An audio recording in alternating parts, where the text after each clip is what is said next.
tidak bilang hal yang sama.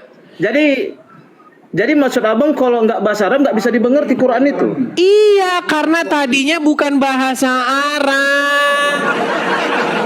Sama seperti ini. Dengar. Ketika Anda pergi ke toko buku, tenang dulu. Ketika Anda pergi ke toko buku, Anda cari buku Harry Potter nih. Harry Potter itu kan aslinya berbahasa Inggris. Kemudian ditulis Harry Potter dalam bahasa Batak. Supaya orang-orang Batak tahu, karena orang Batak tidak berbicara bahasa Inggris, makanya ditulis di situ Harry Potter dalam bahasa Batak supaya orang Batak ngerti. Harry Potter dalam bahasa Jawa supaya orang Jawa ngerti. Harry Potter dalam bahasa Indonesia supaya orang Indonesia ngerti.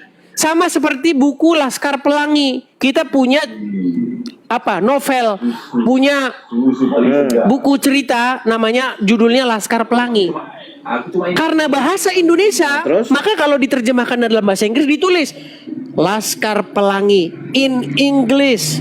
Supaya apa? Supaya orang-orang berbahasa Inggris ngerti. Al-Quran juga begitu.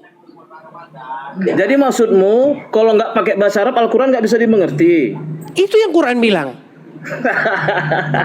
Malah ketawa. Itu yang Quran bilang. Jadi gini bang, abang kalau mau menunjukkan dalil sama aku, abang kasih tahu juga itu keterangannya. Ada Quran nggak di situ? Quran. Iya besok praktek. Nggak ada. Ini aku di workshop aku di workshop. Bukan iya. Abang aja nggak punya Quran di situ. Gimana kita mau ngobrol? Ini workshop bang, bukan rumah bang. Ini kios, bukan rumah. Kalau di rumah. Iya, kan ada HP satu lagi. Ada HP satu lagi. Gak ada, HP aku cuma satu, device aku gak ada satu. HP teman di situ. Gak ada, kan nggak ada orang ini ya, kan nggak ada orang ini ya. Ya sudahlah, belajarlah dulu abang agama Islam ya. Nanti kalau udah ngerti baru kesini lagi. Betul. Pertanyaan aku belum duduk bang. Aku pengen abang menunjukkan keahlian abang sebagai orang yang paham Quran. Tadi sudah saya tunjuk itu. Al-Quran diturunkan dalam bahasa Arab supaya kamu memahaminya. Karena Quran tadinya bukan bahasa Arab. Lalu diterjemahkan ke dalam bahasa Arab supaya orang Arab paham. Kalau memang abang seorang ahli Quran, udah di dalam membaca Al-Quran itu apa aja hukum-hukumnya? Di dalam membaca Al-Quran apa aja hukum-hukumnya? Ya, ada hukum bacaannya. Apa aja hukum bacaannya? Menurut Al-Quran, kalau membaca Al-Quran itu dengan menggunakan tartil, dengan tajwid seperti itu, tartil. Oke. Sekarang apa yang dimaksud dengan tajwid? Ada Bang, berapa hukum tajwid? Itu bukan alasan untuk memahami. Itu bukan alasan buat paham Quran, Bang. Bukan, abang seorang ahli. Tentunya kalau abang ahli, tentu abang paham. Ya, kalau yang Anda tanyakan tata krama membaca Al-Quran, betul. Tapi untuk memahami Quran bukan begitu. Lah, siapa bilang bang? Nggak kayak gitu. Abang nggak ada di dalam Quran ahli. Itu kalau kamu mau paham Quran harus baca dengan tartil, dengan tajwid, nggak ada. Siapa bilang nggak ada? Yo, coba tunjukkan ayatnya mana. Ayatnya mana? Bang, tajwid itu bang, hukum bacaannya. Abang seorang ahli Quran, tentu abang tahu. Ada berapa hukum tajwidnya? Iya, yang saya tanyakan apa itu cara memahami Quran? Ada tartil, itu betul.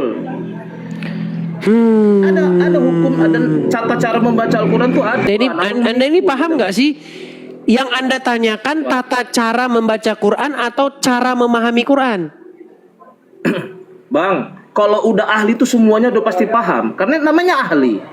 Ahli hukum. Hukum apa? Semua hukum dia pasti paham.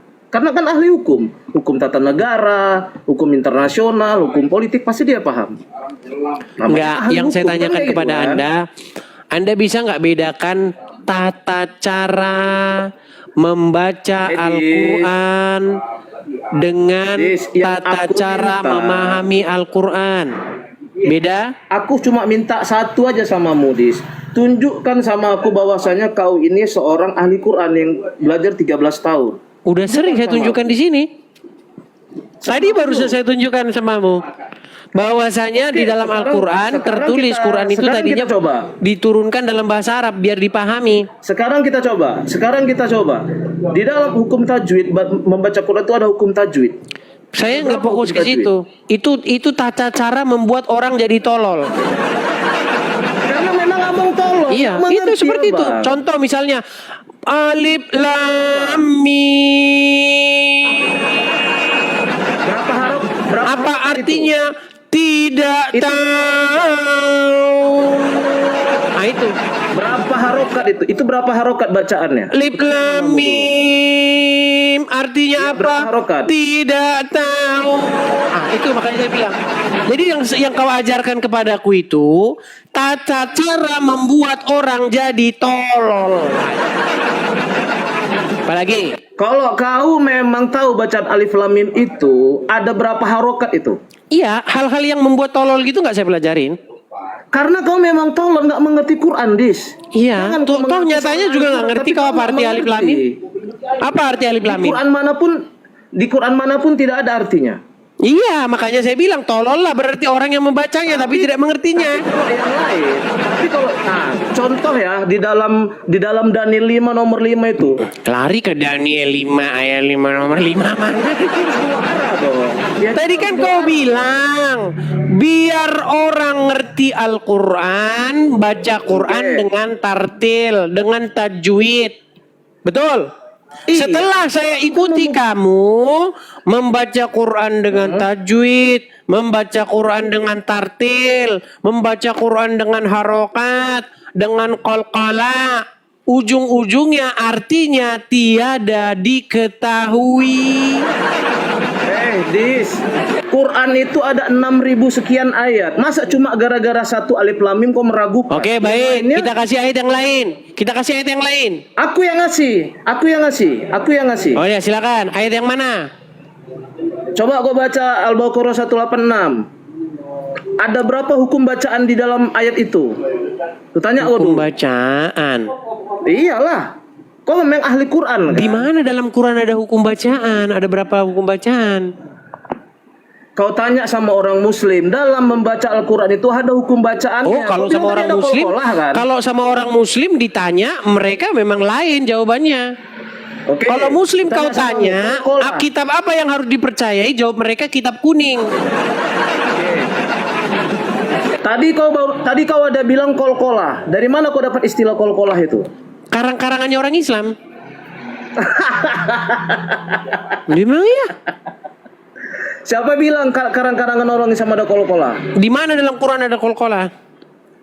Aduh, di dalam hukum tajwid itu ada qalqalah kubro, ada qalqalah sugro. Iya, itu kan Ada karang-karangan dua dia. orang Islam. Itulah tololnya kau di Oh, tolol. kalau Itu kan karang-karangannya orang Islam, kan? Quran, tapi kau yang mengaku-ngaku Oke. Quran Di Quran mana? Di Quran mana tertulis kalau hukum bacaan itu harus ada sekian? Di mana? Di Quran mana? Di Quran itu tidak dipelajari. Terima kasih sudah kau akui. Terima kasih sudah kau akui. Tapi semua orang Muslim mengakui hukum bacaan Al-Quran itu ada. Semua orang Islam tidak ada yang percaya Al-Quran. Itulah bodohnya kau. Tidak mungkin. Enggak ada orang Islam yang percaya Quran. Gimana sih kamu itu? Tidak ada di dunia ini orang Islam yang percaya Al-Quran. Sebentar, nih, saya ganti Itu tulisan framing saya. kau. Itu framing kau. Baik. Itu framing kau. Baik. Nggak ada itu. Tunjukkan satu orang Islam yang percaya Al-Quran. Bawa kemari orangnya. Jangan aku orangnya. Oke, kau percaya Quran? Ya jelas dong. Mau kubuktikan? Buktikan. Baik. Quran lengkap nggak? Nanti setelah kau buktikan aku yang bertanya ya. Tenang. Aku bertanya ya. Quran lengkap Jangan nggak? kau aja yang bertanya, aku nggak boleh. Apa? Quran lengkap nggak?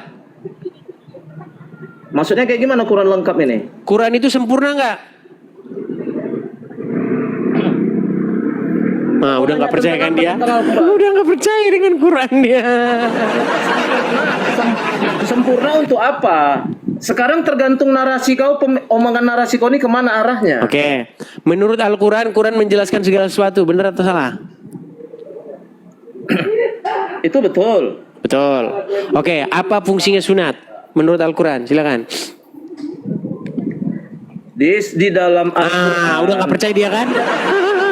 Bukan. Nggak percaya dia. Tidak ada orang Islam yang percaya percaya Al-Quran. Kalau ada orang Islam ngomong dia percaya Quran, artinya dia bohong. Jangan kau potong dulu. Kita ulangi. Apakah Quran menjelaskan segala sesuatu? Jangan kau potong dulu. Di dalam Al-Quran tidak dijelaskan secara eksplisit untuk berkhitan. Oke, apakah Quran menjelaskan segala sesuatu? Dengar dulu. Tapi hitan itu bersumber dari untuk mengikuti mila Ibrahim. Di mana Ibrahim berkhitan? Kau tahu arti Dalam milah Quran. enggak? Kau tahu arti milah enggak? Di mana di dalam Al-Quran Ibrahim berkhitan? Kan tadi udah aku kasih tahu, di dalam Al-Quran tidak dijelaskan secara eksplisit. Barusan kau bilang Quran menjelaskan segala sesuatu enggak? Tidak dijelaskan secara eksplisit. Barusan kau bilang Quran menjelaskan segala sesuatu? Segala sesuatu narasi kau yang mau kemana tentang khitan. Ya udah.